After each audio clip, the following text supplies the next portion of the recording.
دل من دگر کسی جا نشد، مثل من واسه تو دگر کسی پیدا شد. بعد تو در دل من غوغا شد، کی مثل من واسه تو همدم شبات شد.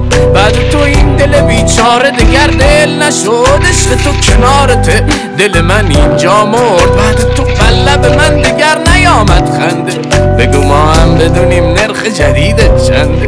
بعد تو عاشق سیگار شدم، مادرم همیشه میگفت عشق کورت میکنه.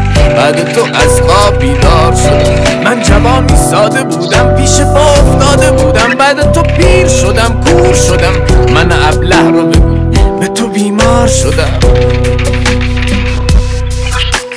عاشقم من عاشقم، نباشی مهدار غم، بی تو من هیچیچم، نباشی گیج گیجم. ای بارون میبار تو نیستی، ای کجایی تنها کجایی پیرم، کجایی پیرم کردی از زندگی، خدایی سیرم کردی. ای کجایی کجایی کجایی. بعد تو خانی این مرد دگر چور شده، بی شرف بیا ببین چشای من کور شده. مثل تو هیچ کسی با من این گونه نکرد، هیچ چیزی مثل عشقت منو دیوونه نکرد. بی تو این خانه دگر زندان است، بعد تو خانه من چون شبی ویران است. صبح تا شب من دایم این هست، خدا باران ببار. عشق من بینایت عاشق باران است، عشق من در کنار عشقش زیر باران باشد. حداقل دل من زیر باران باشد.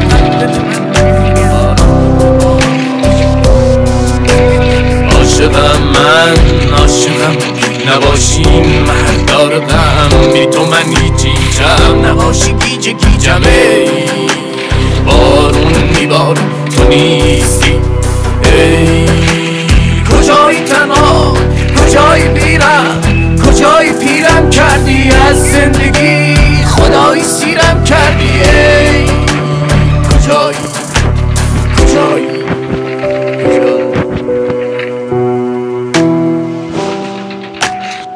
تو بدون من مرا کم داری، من ولی بی تو جانم خالیست. که در این شهر آواره شدم، تو حتی این خیالت هم نیست. راستی حال دلت کوک شده، جانا قیمت بازارت چی خوب شده. تو عبس باز حریص پول پرست، من یه بیچاره ساده که عاشق شده است. تو شدی سلطان ماشین بازی و پول و هوس، و منم سلطان عشق و در قفس. کار دنیا را همه چیز برعکس شده است، اصل کار آزاد آزاد، بیگناه هم در قفس. کربوف بند. مادرم همیشه میگفت عشق کورت میکنه. بعد تو از خواب بیدار شدم، من جوانی ساده بودم پیش پا افتاده بودم. بعد تو پیر شدم کور شدم، من ابله رو بگو به تو بیمار شدم. عاشقم من عاشقم، نباشی مهدار غم، بی تو من هیچیچم، نباشی گیج گیجم. ای بارون میبار تو نیستی، ای کجایی تنها کجایی